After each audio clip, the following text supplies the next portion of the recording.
Welcome back, everybody.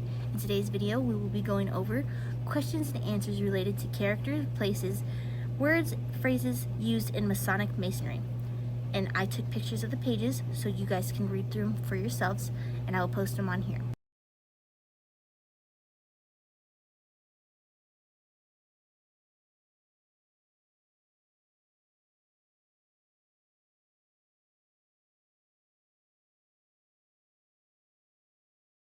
So let's get into it. I summed it up a little bit. We'll be going over all of it, but I've summed it up just a little bit so we can get through it faster. And I wrote it down in notes, so that'll be why I'm looking down quite a bit. I wrote notes on some of the things, so let's get into it. Alright, so going through a lot of these old pages, I'm not gonna lie, some of it's kind of weirdly deep, and kind of break it down as we go, because it isn't just random Q&A questions. It actually starts connecting in a way that feels intentional, like as we go through. Okay. First things first, and this is what stands out to me. Euclid, the father of geometry. Which sounds normal at first, right? Just math, you know? Doesn't seem like anything weird or crazy. But then it says geometry is a scientific watchword for Masonry. Now that is what kind of got my attention when going through this. And because now geometry isn't just math, it's a language, basically, is what it's stating in the book. Like everything is being measured and structured and aligned. Basically, kind of like how geometry is. Then it jumps into the Excalibur, the King Arthur sword.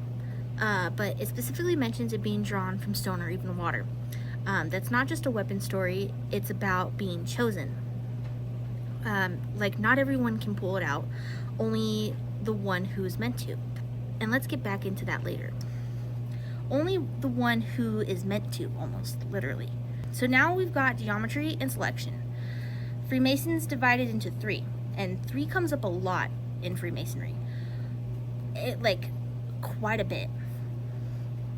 3 stages, and that number repeats itself, just like I said. Like progression, levels, all that stuff. Like you just don't join or anything like that. You move through, almost like you move through something in a way. Hermes, Trigomagistus.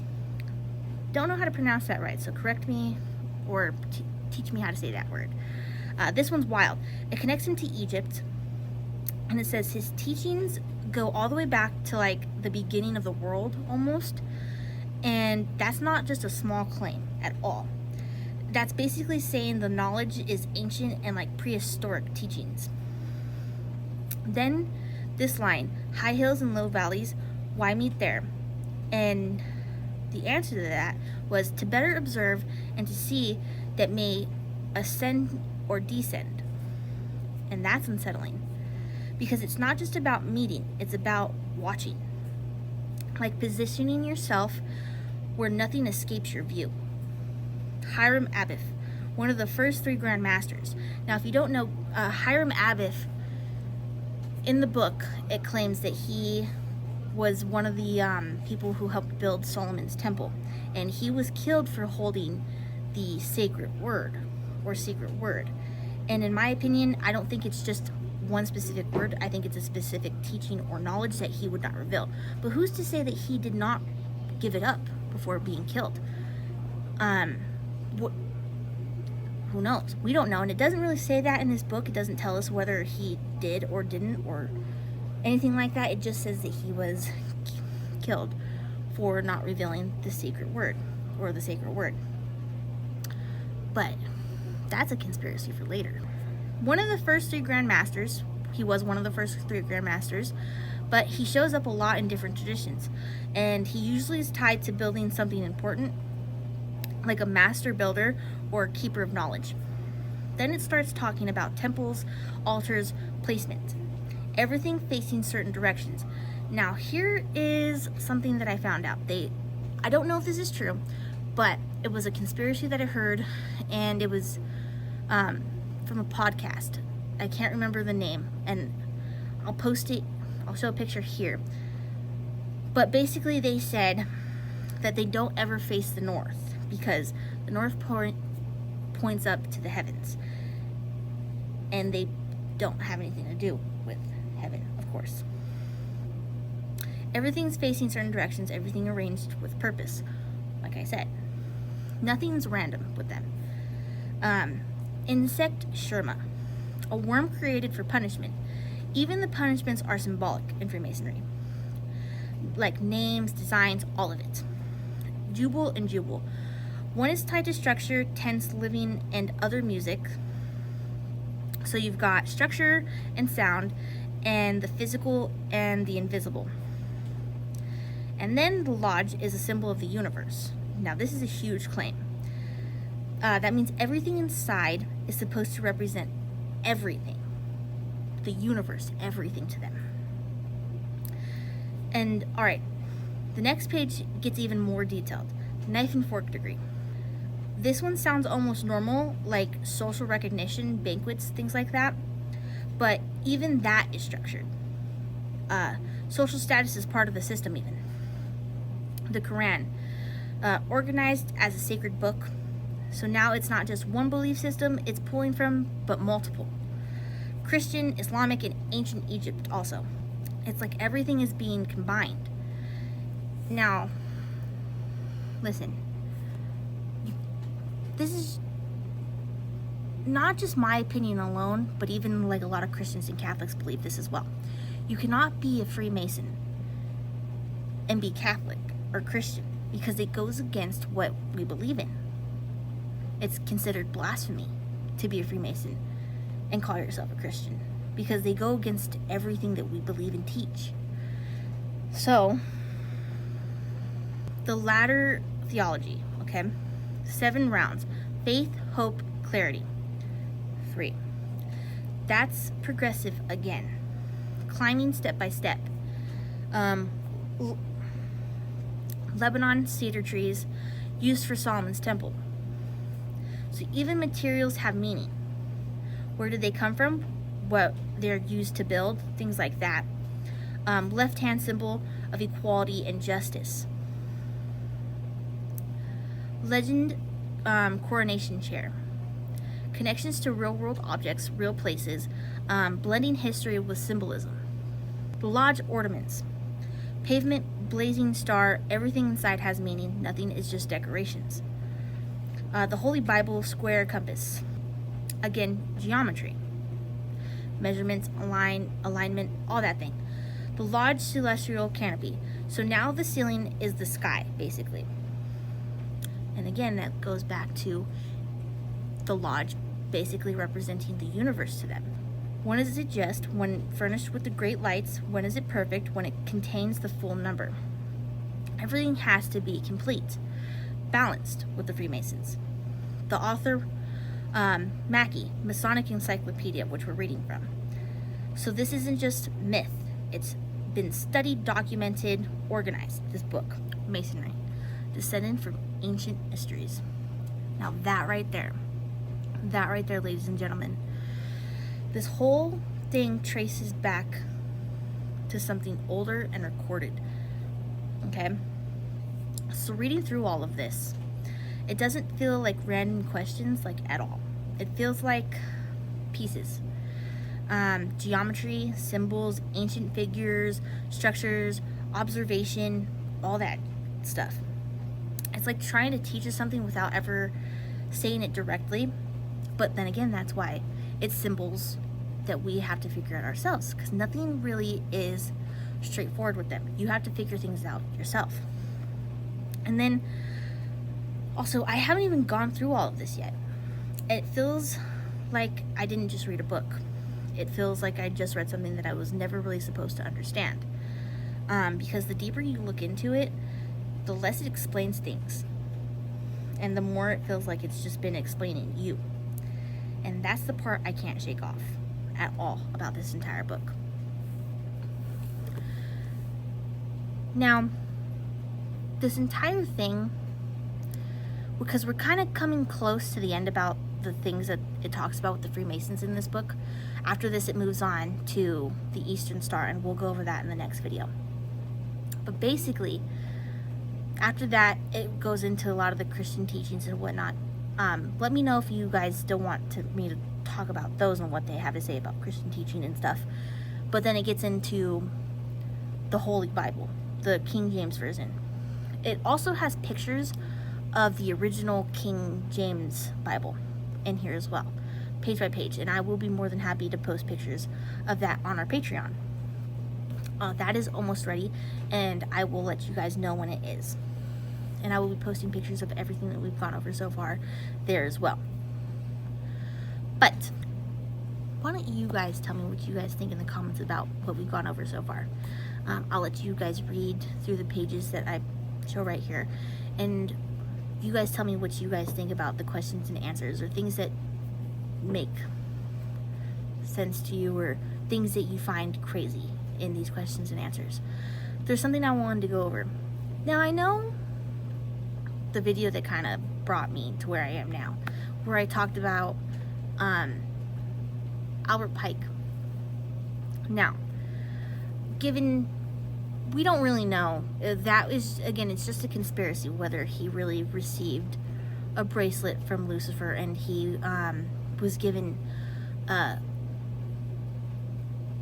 message, like a vision from Satan of the next world wars. 3 world wars, that is. Now, again, I don't think he was a holy man. For what? I have no idea. They quote him and his book in here.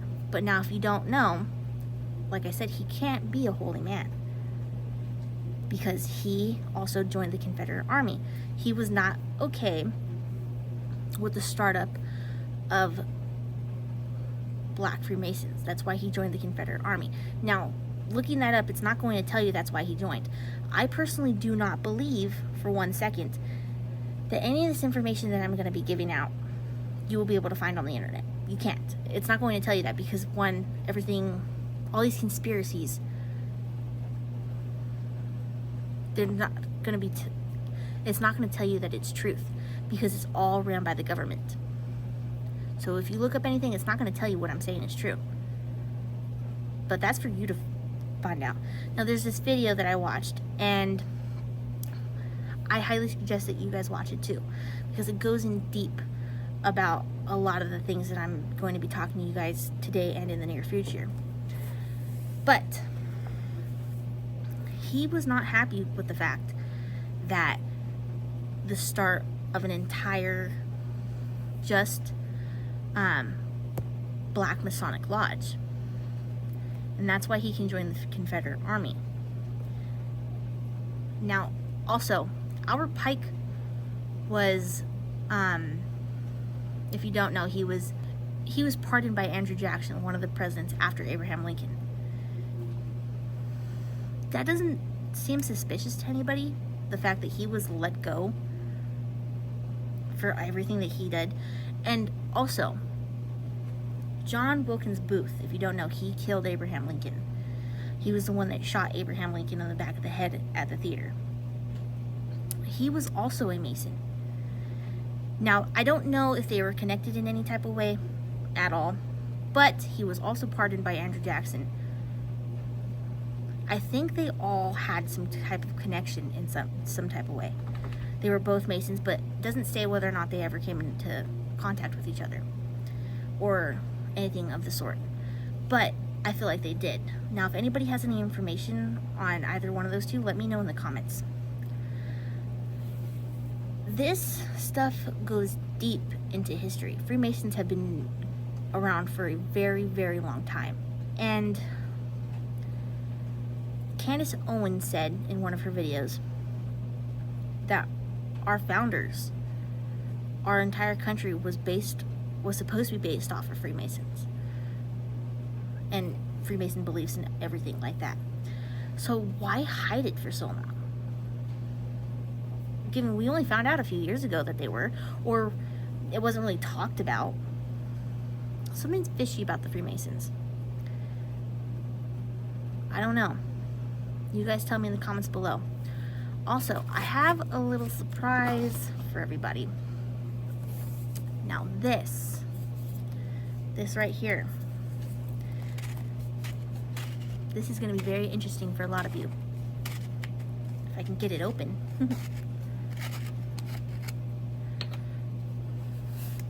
Now this came from my great uncle's house as well. It was something also that we found in his house.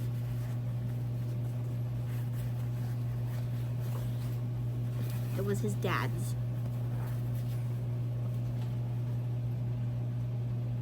I'm guessing this was his apron, or an apron of some sort.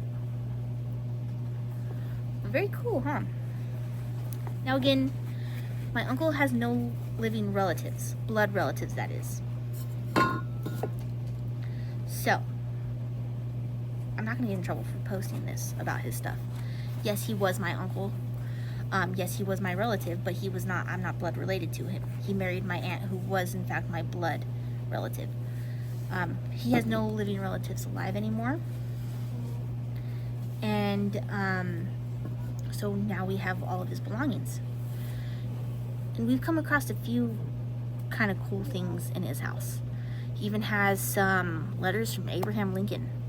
Those we can't touch. My grandmother has hold of those, and she said absolutely not, that we're not allowed to touch those ever. She showed us, and I asked to take a picture of it. She said no. So sorry about that. I would love to show you guys, but I can't. But yeah, you guys let me know in the comments what you guys think about this. See if you guys can find anything odd or suspicious from these questions and answers, and tell me what you think about them. Now that we're at the end of the video, let's talk about the Excalibur part. So what I got out from that, again, a lot of Freemasonry is created from symbolism and that you have to figure out yourself. Now, as we all know, the Freemasons have certain stages: the apprentice, the fellow craft, and the master mason. Now, to become a master mason, you have to go through like all the teachings and whatnot, and then you get chosen to be it. Now, from what I got from the Excalibur part, which is odd that they put that in there, in my opinion. To me, it seems like they pick and choose who they want to reveal certain things to when you become a master mason, because as everybody knows, they have certain and specific groups that you can go into when you become a master mason, like the Knights Templar, the Scottish Rite, the York Rite, and a few other. I believe that there are 7 other or 5 other groups, 4 other groups that you can join into. The Knights Templar being the one, like if you're Christian, that's the one that you go to, is the Knights Templar. But you have to be chosen to join these groups, and you have to be a master mason in order to join these groups. Again, I don't think a lot of Freemasons, like people who are joining these groups, really know or understand any of this. And I don't think they understand what they're getting themselves into. For one, I personally think that they're not going to reveal what they're really doing unless you are chosen, like the Excalibur, to know the things that they want you to know, the truth behind all of this, what all this really means. And that's just a conspiracy. These are all conspiracies, certain things that I'm talking about on here. But it's odd. Very odd in my opinion. Why bring up the Excalibur? Why talk about it? This is a book about Freemasons and stuff. And so far we've learned that this book is historically documented. It's true. So is the Excalibur story true as well? Why bring that up in this book? Why bring up the Excalibur at all? But again, it's symbolism. So basically what I'm getting out from that part alone is they choose who they want to reveal the secrets, the true secrets to. You have to be chosen to do that. It doesn't matter if you're a master mason at all. They won't reveal it to you unless you were chosen to. They find the right person to do that. But you guys let me know in the comments what you think about that. Bye for now. Later.